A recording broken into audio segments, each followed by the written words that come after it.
দেওয়া হয়, 60 টাকা দেয় কেন্দ্রের সরকার, 40 টাকা দেয় রাজ্যের সরকার। আমাদের রাজ্যের তরফ থেকে 1000 বার দরবার করে এদেরকে বলা হয়েছে যে আমাদের টাকা আমরা কালকে ছেড়ে দিতে চাই, তোমাদের টাকাটা পাঠাও, গরিব মানুষকে ছাদের ব্যবস্থা আমাদের যত দ্রুত সম্ভব করে দিতে হবে। কেন্দ্র সরকার ছাড়েনি। আর আমি বলছি, এখানে প্রধানমন্ত্রী আসছে তো, 2021-এর পর যদি প্রমাণ করতে পারে শ্বেতপত্র প্রকাশ করে যে 10 পয়সা আবাসের জন্য বাংলার মানুষকে প্রধানমন্ত্রী আর বিজেপি দিয়েছে, আমি রাজনীতি করব না, চিরতরে বিদায় নেব। আমি আবার ক্যামেরার সামনে সবাইকে সাক্ষী রেখে বলে দিয়ে যাচ্ছি। কিন্তু আপনারা শুনে রাখুন, নিজের অধিকারকে সামনে রেখে ভোট দেবেন।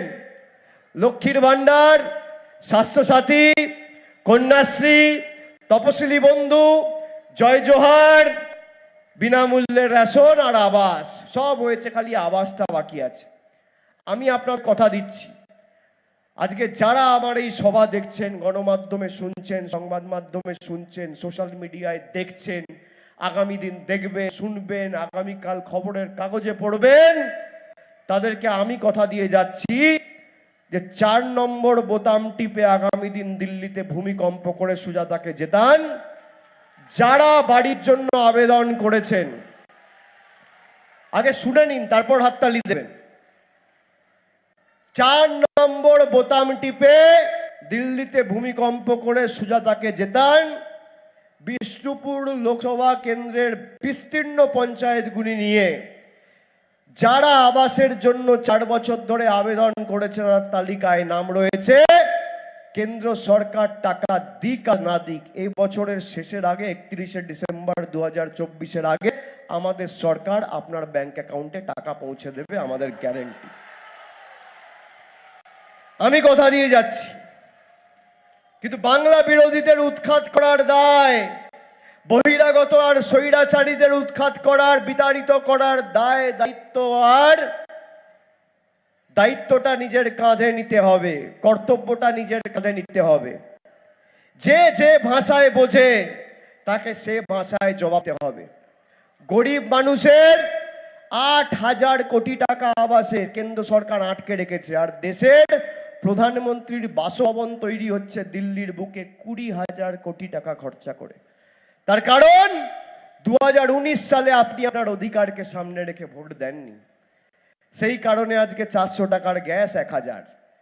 আমি আপনাকে বলছি, আমি 3 মাস ধরে রাস্তায়, বিজেপির বেলুন ফুটো হয়ে গেছে, জুমলা ফুটো হয়ে গেছে, এদের বিদায় আসন্ন। আমি মানুষের চোখের মুখের ভাষা বুঝি। যা উৎসাহ, উদ্দীপনা এবং মানুষের স্বতঃস্ফূর্ততা আমি সর্বত্র লক্ষ্য করেছি, এবং যেটুকু খবর পাচ্ছি, এদের বিদায় আসন্ন, কেউ আটকাতে পারবে না।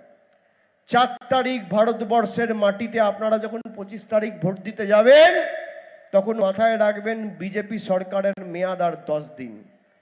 4 তারিখ ভারতবর্ষের মাটিতে পরিবর্তন হচ্ছে, এবং সেই নতুন সরকার প্রতিষ্ঠা করার ক্ষেত্রে যাতে নির্ণায়ক ভূমিকা নেয় বাঁকুড়া, বিষ্ণুপুর এবং বাংলার মা ভাই বোনেরা, জনসাধারণ, সেটা আপনাদের সকলকে সুনিশ্চিত করতে হবে। আপনাদের সুনিশ্চিত করতে হবে যারা আমাদের টাকা মেরেছে, আমাদের অধিকার থেকে বঞ্চিত করেছে, তাদেরকে উৎখাত করার সময় আগামী 25 তারিখ। বিজেপির মণ্ডলের সভাপতি গঙ্গাধর কাল, সন্দেশখালী 2, তিনি বলছেন যে বিজেপির প্রত্যেকটা বুথের মদের খরচ হচ্ছে 5000 টাকা। আপনারা অনেকে শোনেননি, ভিডিওটা শুনবেন, শুনলে আপনারা বুঝতে পারবেন বিজেপির প্রকৃত স্বরূপটা কি, এদের প্রকৃত চেহারাটা আপনারা বুঝতে পারবেন। বলছে প্রত্যেকটা বুথে বিজেপির মদের খরচ ভোটের দিনে 5000 টাকা। আপনি ভাবতে পারছেন মানুষ খেতে পায় না? বাংলায় কত বুথ আছে জানেন? 80,000 বুথ। একটা বুথে যদি মদের খরচ 5000 হয়, 80,000 বুথে মদের খরচ কত? কে আবার বলছে 4 লাখ। 40 কোটি বাবা, 40 কোটি। 80,000 বুথে খালি ভোটের দিন বিজেপির মদের বাজেট হচ্ছে 40 কোটি।